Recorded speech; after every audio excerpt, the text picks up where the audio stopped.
isang key member ng New People's Army o NPA ang nasawi sa magkasunod na engkwentrong naitala sa barangay Alagia, Pinukpok, Kalinga kahapon. Araw ng Linggo ay kinasugat naman ng isang sundalo. Sa panayam ng Bombo Radyo Kawayan kay Lieutenant Colonel Melvin Asuncion, ang officer in charge ng DPAW, sinabi niya na pasado alauna ng unang makasagupa ng 503rd Infantry Brigade ang 10 kasapi ng Ilocos Cordillera Regional Committee o ICRC sa Barangay Bayaw na nagresulta sa pagkakasugat ng isang sundalo. Agad na nabigyan ng paunang lunas ang nasugatang sundalo at inilipad gamit ang Philippine Air Force Black Hawk helicopter patungo sa pagamutan.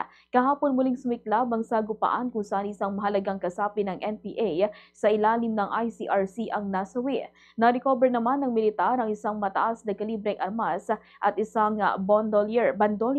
Ang pinakahuling engkwentro ay naganap 2 araw matapos ang katulad na insidente noong November 21, 2025 kung saan humigit kumulang 15 miyembro ng Platoon 2 ng ICRC ang nakaengkwentro ng militar sa parehong bayan.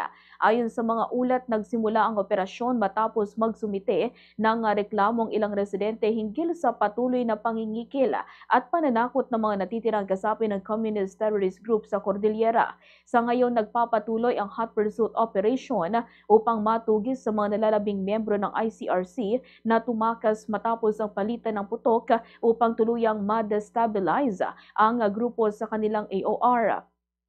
Sapat pa rin ang tropa ng 5th ID para sa isinasagawang operasyon dahil nakanda ang hanay ng 103rd, 98th, 54th at 503rd Infantry Brigade.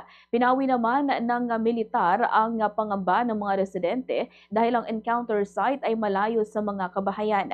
Hinihikayat din nila ang pakikipagtulungan ng mga residente sa pamamagitan ng pagiging mapagmatsyag upang ma-monitor ang anumang kahina-hinalang kilos sa kanilang paligid para tuluyang masawata ang nalalabing kasapi ng grupo. Itinuturing naman ng 5th ID na ang pagpapakita ng presensya ng NPA ay isang paraan upang makalikom ng pondo mula sa extortion activities kaugnay ng kanilang nalalapit na anibersaryo. Ganito ang bahagi ng pahayag ni Lieutenant Colonel Melvin Asuncion. Pasado alauna imedya at ng 2:30 ngayong hapon ay may magkasunod na engkwentro ang naganap doon sa area ng Barangay Alagwa, Pinukpok, Kalinga, sa pagitan ng mga tropa ng ating pinagsanig na pwersa ng kasundaluhan ng under ng 503rd Brigade at sa